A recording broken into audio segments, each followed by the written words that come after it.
Oi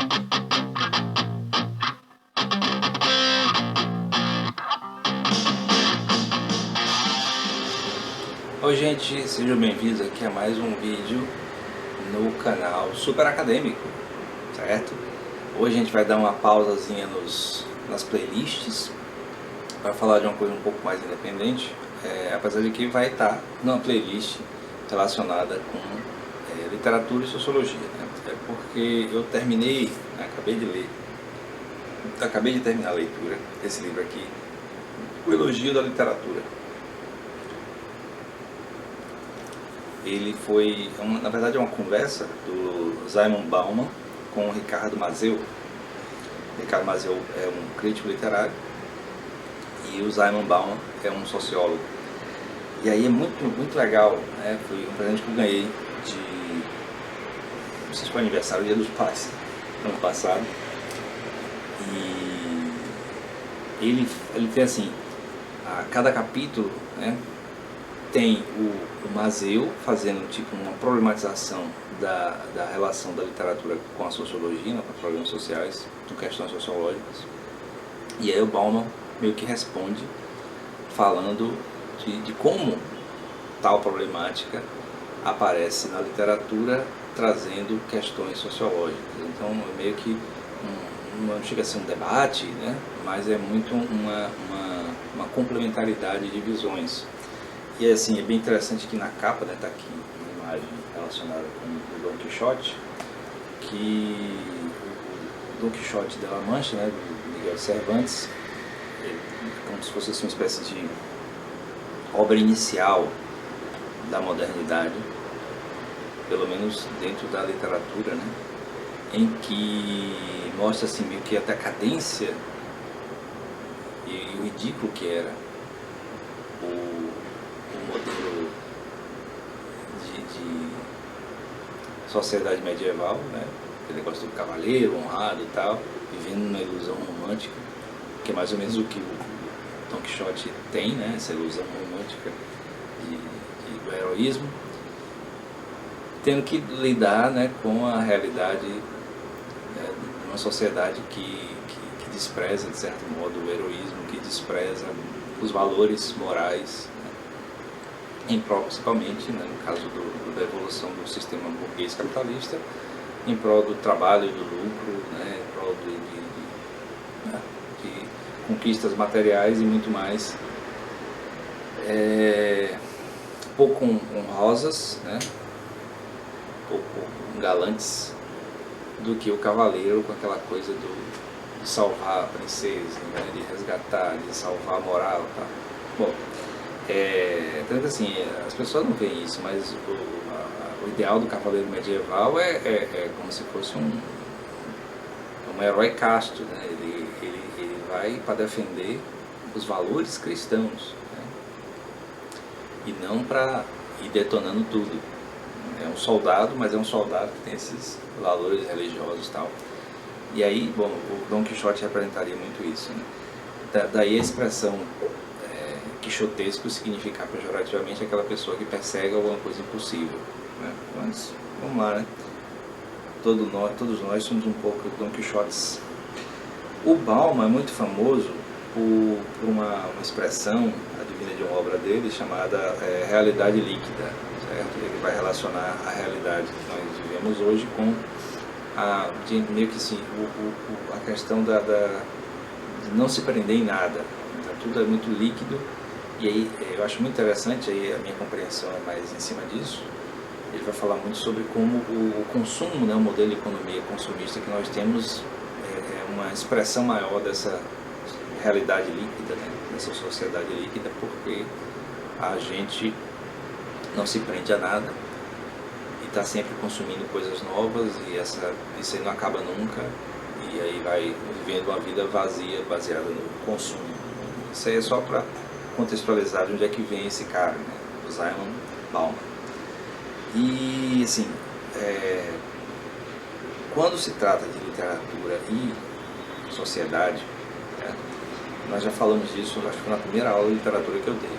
Veja aí na playlist de literatura se não tem lá uma aula que eu falo que o escritor de literatura, ele reflete o contexto que ele vive, né? Ele expressa a sua subjetividade, mas ele também expressa a compreensão que ele tem do contexto, que é muito o que o Bauman fala, certo? Dessa habilidade de, através de uma expressão que é mais estética, mais artística, se perceber uma situação, né, sociológica, antropológica, filosófica, uma situação de contexto, até mais do que o cientista ou o pensador, né, mais formal daquele momento, porque há uma sensibilidade maior.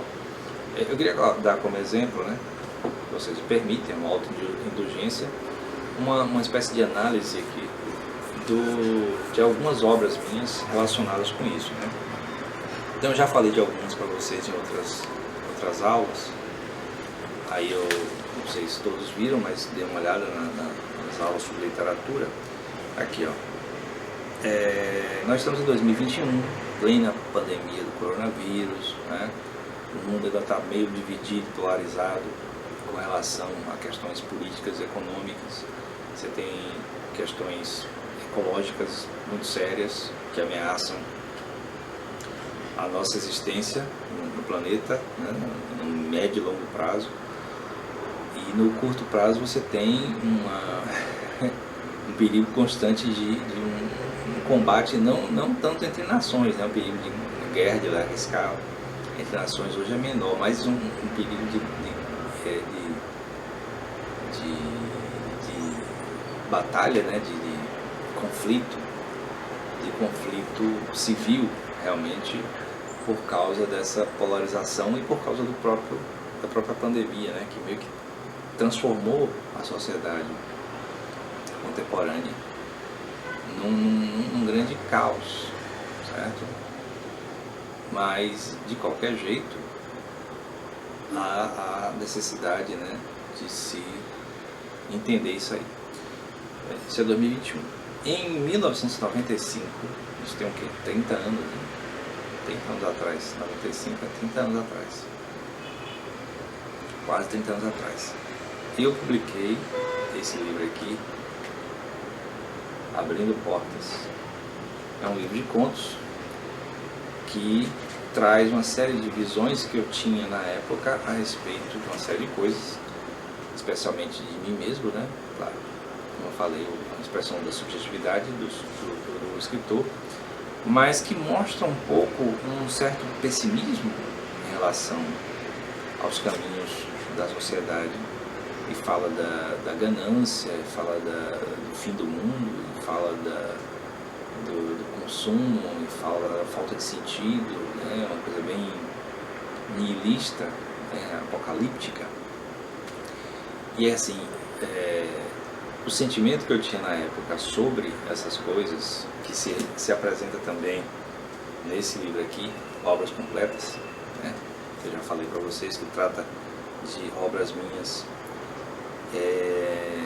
lá dessa época, né?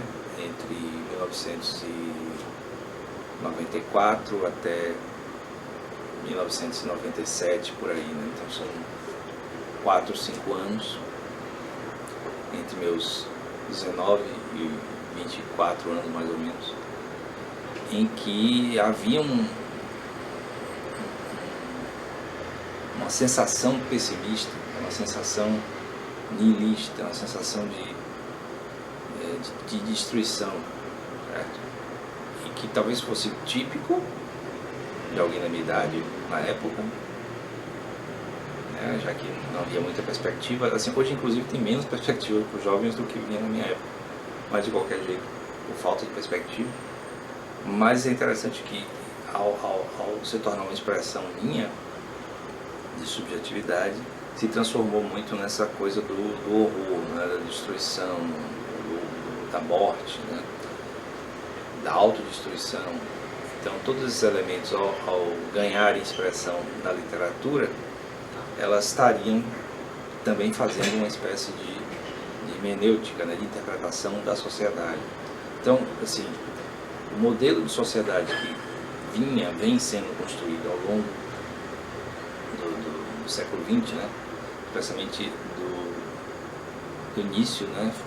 dos anos 70, 1970 para cá, por mais que tenha momentos de otimismo também, mas vem criando uma situação constante de desesperança na minha interpretação sobre mim naquela época. E talvez por isso ter refletido naquilo ali, né? É uma coisa bem pessoal, certo? Não ache que é uma interpretação válida do ponto de vista científico, certo? Que não é o que o Bauman fala no livro dele, é justamente que o escritor, né, de ficção, ele não está transmitindo ali uma interpretação racional, digamos assim. Ele usa elementos racionais, mas ele não está transmitindo uma interpretação racional sobre a sociedade e sobre si mesmo. Ele está fazendo uma expressão de si, de compreensão de si, sobre o seu contexto. Mas não é, por mais que seja fictício, não é fora da realidade. Então as pessoas, quando leem, se conectam justamente porque ela reflete um pouco daquela situação, né? Especialmente quem nota aquilo ali, né? Aquele contexto de desesperança, certo? Bom, passado aquele período, né, eu fiquei muito tempo sem escrever literatura, só voltei a escrever literatura em 2015, e aí eu já era uma pessoa completamente diferente, né, com pensamentos diferentes, mas havia em mim essa conexão com a realidade, né, que é inevitável. Então, foi o primeiro livro que eu escrevi depois de tanto tempo, em 2015, que eu lancei no Quarto Escuro do Palácio da Alvorada. Aqui é evidente que tem uma conexão com a realidade, porque eu escrevi pensando justamente no contexto que estávamos vivendo em 2015, em que tinha aqueles protestos, né, na rua de pessoas contra o governo, e tinha protestos na rua de pessoas a favor do governo, e tinha, bom, não é tanto como é hoje, né, mas havia já esse início de polarização, e que resultou no impeachment do presidente, aí a passagem de um presidente que não contribuiu em quase nada no país, e a eleição de um presidente que piorou ainda mais a situação. Mas assim, interessante é que o momento fez refletir em mim a construção de uma narrativa fictícia que me ajuda a entender o contexto, e que quem lê, né, independente da posição que tenha, vai perceber essa conexão, porque haveria uma espécie de voz da época. Então não é a pretensão minha, estou dizendo que qualquer pessoa que escreva em um certo momento vai ressoar aquela mesma voz, porque é meio que inevitável, né? O que o Bauman fala, mesmo que seja uma narrativa de escapista, né? Uma narrativa de escapar daquela realidade, o desejo de escapar da realidade, através da narrativa fictícia, demonstra o problema que está na realidade, certo?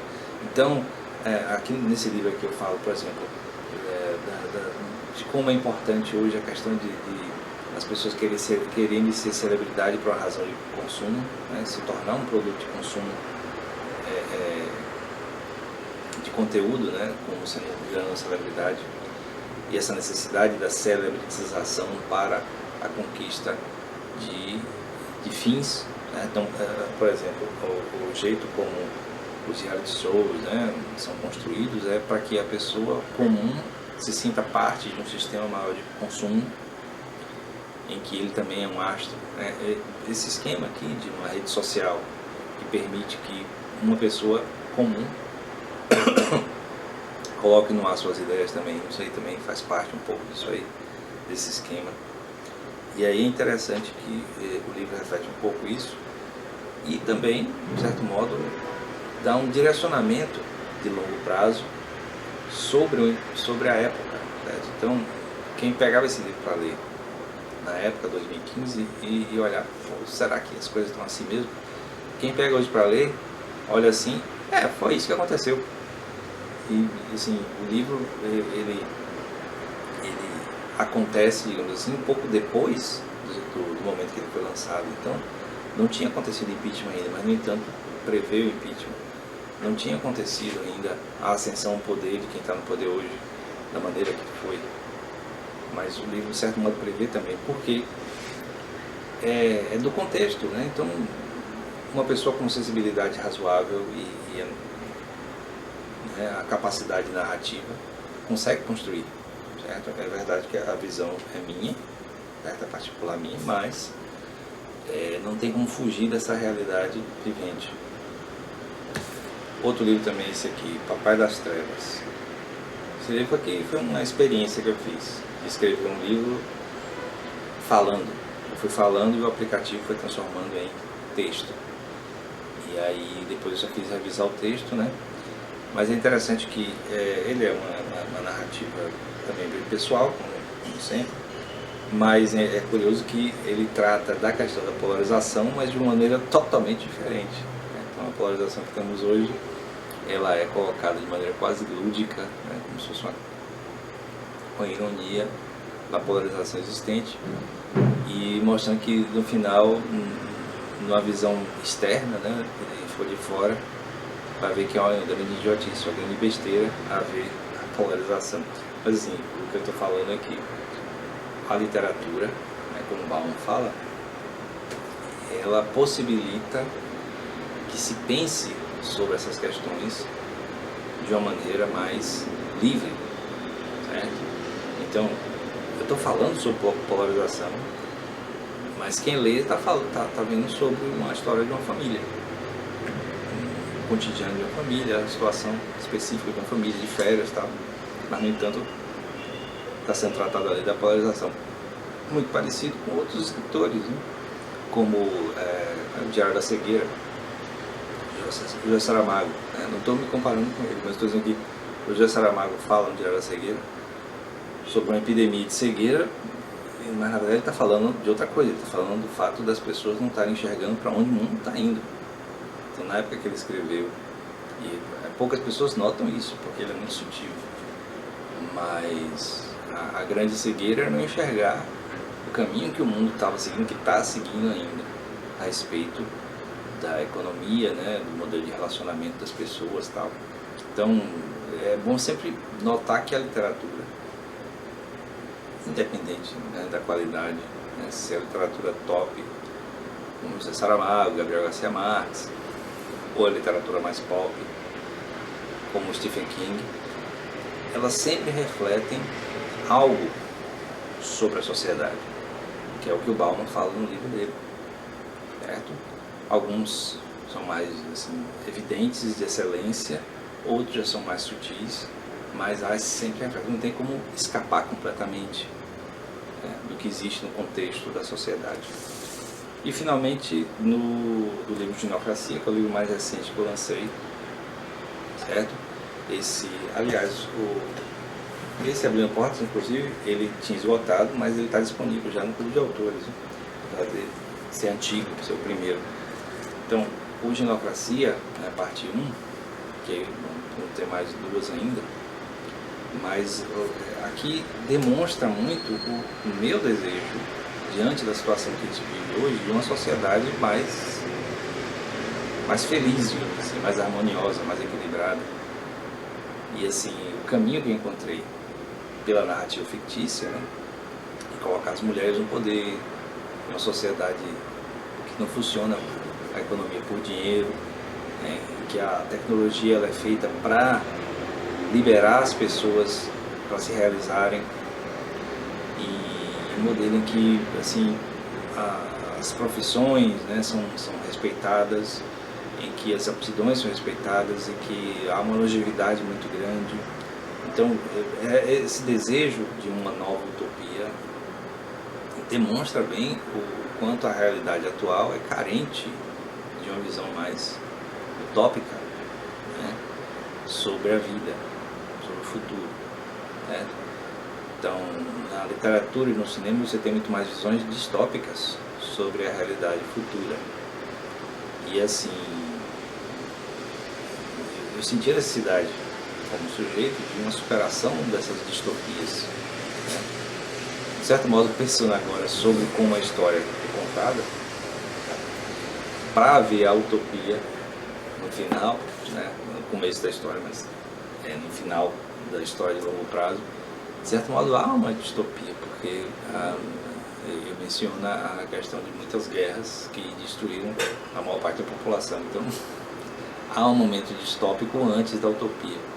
Mas eu acho que todo autor que fala de distopias, né, ele no final ele sempre busca uma visão de utopia, eu acho, não sei. Pensando, por exemplo, em 1984, o George Orwell, por mais que o final seja traumático, né, depois há um pós-fácil, né, um alento, dando a ideia de que as coisas depois melhoraram. A mesma coisa com a Revolução dos Bichos. Até nas narrativas modernas, né, de Jogos Vorazes, aquele outro, Divergente, né. No final, por mais que seja uma visão distópica do futuro, no final tem sempre alguma coisa mais de esperança, né, que as coisas depois da grande tempestade vai vir um tempo bom. Mas, bom, talvez seja muito da maneira como a nossa cultura, então, pode ser muito como a nossa cultura, né, enxerga tais situações e busque sempre a esperança, né. Então, isso está desde a mitologia grega, colocar a esperança como uma coisa ruim, certo? Então, é bem interessante isso. Então, Pandora abre a caixa dela, fica só a esperança, e na caixa tinha todas as coisas ruins, as pessoas sempre acham estranho, né? É porque a noção de esperança, ela, por mais que dê esperança, ela é ruim porque cria a expectativa de que as coisas vão melhorar, né? Então isso meio que tá na gente, né? Não sei se culturalmente, se psicologicamente, mas tá na gente essa coisa de querer ver a luz no fim do túnel, querer ver, porque senão a tendência seria todo mundo entrar em depressão e desistir. Então acho que não é muito da nossa espécie fazer isso. Bom, espero que vocês tenham gostado, né, dessa aula, desse vídeo diferente, falando de literatura e sociologia. Fiquem estimulados, né, a olhar os outros vídeos que falam sobre essas temáticas de literatura e sociologia nas playlists. Dê um like no vídeo, né, compartilhe, se inscreva no canal se você não é inscrito e dê uma olhada aí na descrição do vídeo para ver as coisas que tem lá, né? Tem redes sociais, tem livros, né? Inclusive você pode achar esses livros lá no grupo de autores, a partir do link tem todos lá. E se quiser também pode fazer contribuições para o canal. E bom, é isso. Valeu, até o próximo encontro.